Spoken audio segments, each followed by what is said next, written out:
वो दिन तो आपको याद होगा जब यूक्रेन के राष्ट्रपति व्लादिमीर ज़ेलेंस्की ट्रंप से व्हाइट हाउस में मिलने आए थे।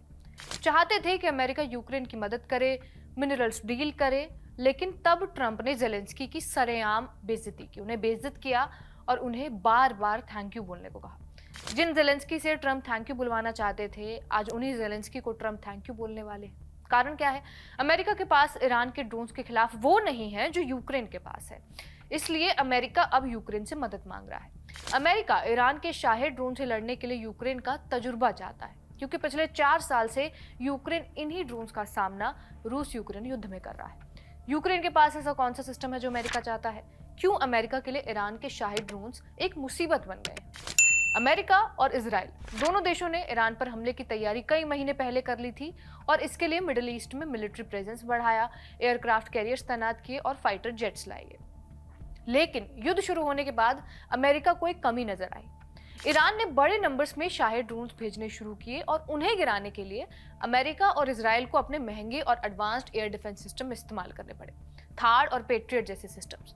कुछ $1000 के ड्रोन को गिराने के लिए 2 या 3 मिसाइलें लग रही हैं, वो भी ऐसी जिनकी कीमत ट्रंप के शब्दों में अगर कहें तो millions and millions and millions of dollar में है।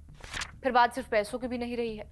इन इंटरसेप्टर मिसाइलों का स्टॉक धीरे धीरे कम हो रहा है और उनका मास प्रोडक्शन उस स्पीड से नहीं होता जितनी स्पीड से ये नए ड्रोन बनाए जा सकते हैं। इसलिए अमेरिका को अब चाहिए एक सस्ता और एक क्विक ऑप्शन।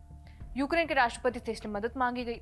ज़ेलेंस्की का कहना है कि यूक्रेन दूसरे देशों की मदद तभी करेगा जब इससे यूक्रेन का अपना डिफेंस कमजोर ना पड़े, और जो देश यूक्रेन की मदद कर रहे हैं, यूक्रेन भी उन्हीं की मदद करेगा। फिलहाल यूक्रेन अमेरिका की मदद कर रहा है। कौन से सिस्टम यूक्रेन अमेरिका को देगा, वो जानने से पहले शाहे ड्रोन्स काम कैसे करते हैं वो समझ लेते हैं। जहां बैलिस्टिक मिसाइल को असेंबल करने में, लॉन्च करने में बड़े बड़े लॉन्चर्स की जरूरत पड़ती है, वहीं शाहे ड्रोन्स को एक ट्रक से भी लॉन्च किया जा सकता है, एक छोटे से गराज में भी बनाया जा सकता है। इसी वजह से ईरान लंबे समय के लिए इन ड्रोन्स का इस्तेमाल कर सकता है। इन्हीं शाहे ड्रोन्स ने बहरीन में अमेरिकी 5th फ्लीट के बेस पर हमला किया था, जिससे वहां आग लग गई। कुवैत में भी अमेरिकी सेना के लॉजिस्टिक कैंप पर हमला हुआ, इसमें एक अमेरिकी सैनिक की मौत हो गई, वहां भी इसी ड्रोन का इस्तेमाल हुआ।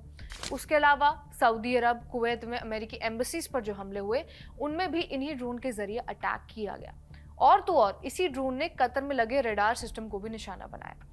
सारे हमलों के पीछे एक ही तरह के ड्रोन्स, शाही ड्रोन्स, और इनकी खासियत ये है कि ये लंबी दूरी तय कर सकता है, सटीक निशाना लगा सकता है। विंग स्पैन लगभग 7 फुट का है और स्पीड करीब 120 मील प्रति घंटा की होती है और करीब 40 किलोग्राम का विस्फोटक इसके ऊपर लद कर आ जाता है।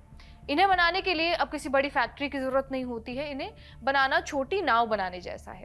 ड्रोन का स्ट्रक्चर अक्सर लकड़ी से या फिर कंपोजिट मटेरियल से बन जाता है, लेकिन असली चुनौती आती है इलेक्ट्रॉनिक्स की। घर पर कोई भी सैटेलाइट नेविगेशन सिस्टम नहीं बना सकता, लेकिन ईरान ने ऐसे सिस्टम्स दूसरे देशों से स्मगल करके हासिल किए हैं। साइप्रस में जो शाहे ड्रोन गिरा, उसमें आयरलैंड की कंपनी टोगलस के सैटेलाइट एंटीना थे, यानी कुछ हिस्सा ईरान ने खुद का बनाया और बाकी का स्मगल कर लिया। इन ड्रोन को लॉन्च करने के लिए भी खास व्हीकल की जरूरत नहीं होती। आमतौर पर एक छोटे रॉकेट बूस्टर से इन्हें लॉन्च किया जाता है। रूस ने तो कई बार इन्हें पिकअप ट्रक के पीछे से भी लॉन्च किया है। 1000 ड्रोन्स एक साथ भी लॉन्च किए जा सकते हैं, यानी सस्ते भी हैं, ज्यादा संख्या में भी लॉन्च हो सकते हैं और घातक भी। इसी साइकिल को तोड़ने में अमेरिका नाकाम रहा है। वैसे एक एक ड्रोन को गिराना बहुत मुश्किल काम नहीं होता, लेकिन ऑपरेटर इन्हें बचाने के कई तरीके अपनाते हैं, जैसे समुद्र के लेवल के बिल्कुल पास उड़ाना या फिर नदी की घाटियों के रास्ते भेजना, ताकि ये रडार से बच सकें। असली दिक्कत है इनके नंबर्स। जब ये हजारों के नंबर्स में एक साथ आते हैं, जिसे ड्रोन स्वॉर्म कहा जाता है, तब डिफेंस सिस्टम पर लोड बढ़ता है और महंगी इंटरसेप्टर मिसाइल जैसे कि पेट्रियट इन्हें मार गिरा सकते हैं, लेकिन ये मिसाइलें हैं बहुत महंगी और कम भी। एक शाही ड्रोन की कीमत लगभग $30,000 होती है, जबकि उससे मार गिराने वाली इस्तेमाल होने वाली पेट्रियट सिस्टम की मिसाइल की कीमत करीब $1.35 करोड़ होती है। इसलिए यूक्रेन ऐसे सस्ते इंटरसेप्टर्स बना रहा है जो इन ड्रोन्स को गिरा सके। यूक्रेन की सेना इसे खतरनाक नहीं मानती, क्योंकि यूक्रेन की सेना के पास इसे टैकल करने का एक्सपीरियंस है। कई बार यूक्रेन की सेना रात में ट्रकों पर लगे मशीन गन से इन्हें गिरा देती है और इसके अलावा खास तौर पर बनाए गए इंटरसेप्टर ड्रोन भी इस्तेमाल किए जाते हैं। क्योंकि ये ड्रोन धीमे उड़ते हैं और साइज में भी बड़े होते हैं, तो इन्हें ट्रैक करना आसान होता है। यूक्रेन ने 3 इंटरसेप्टर ड्रोन बनाए हैं: जनरल चेरी बुलेट, स्टिंग और ऑक्टोपस।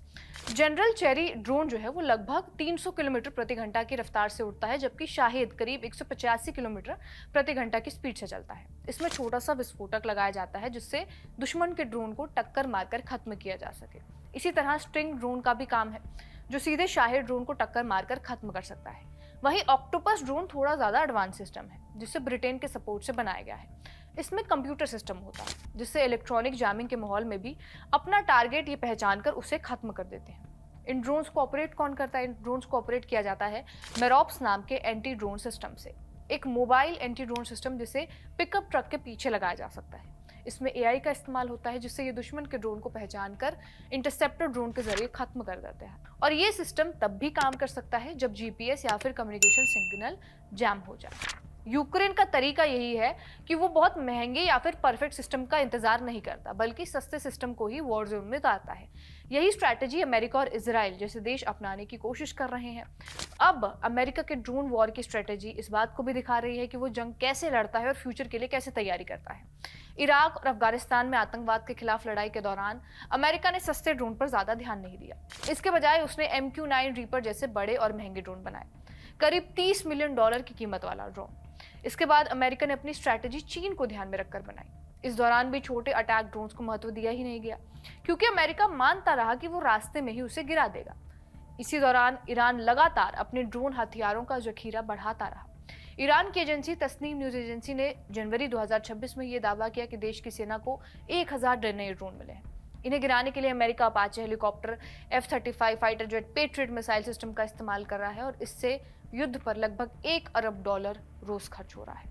दूसरी तरफ यूक्रेन ने मजबूरी में एंटी ड्रोन तकनीक बना ली, क्योंकि यूक्रेन को वेस्टर्न देशों से पेट्रियट मिसाइल मिल नहीं पा रही थी। इन मिसाइलों को बनाने वाली कंपनी लॉकहीड मार्टिन ने पिछले साल करीब 620 इंटरसेप्टर बनाए थे और आने वाले सालों में इसे बढ़ाकर 2000 करने का भी प्लान है। लेकिन फिर भी अमेरिका के स्टॉक को जल्दी भरना मुश्किल है। अमेरिका में यही चिंता का कारण है कि कहीं हमारे हथियार कम न पड़ जाए, क्योंकि 12 दिन की जंग से ईरान ने बहुत कुछ सीख लिया है और वो लगातार हमले कर भी रहा है।